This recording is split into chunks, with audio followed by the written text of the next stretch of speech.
घेतलं तर देत नाही देणार. नारळ 50 रुपये एक झालाय. कोण इथं देणार? 50 आमच्या इकडे 80 रुपये. तेच.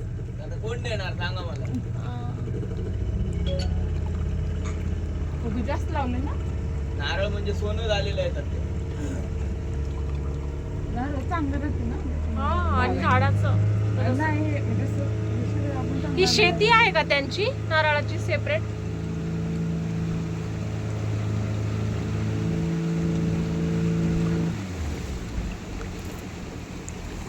कोण आलं तर पाणी हाताला. आता तिकडे दबली ना त्यानं साईडला गेलं. ती तुवर आहे पूर्ण हं? लांबपर्यंत आहे पूर्ण.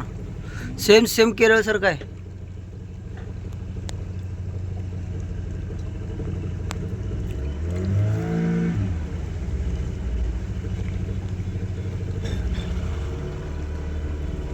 तिथं धुंडीला लावून आता हे नारळाचं आता फुगट पडते बरं इकडे झाड पूर्ण. नाही पडणार. सगळे नारळ पडते तिकडे. नाही पडणार.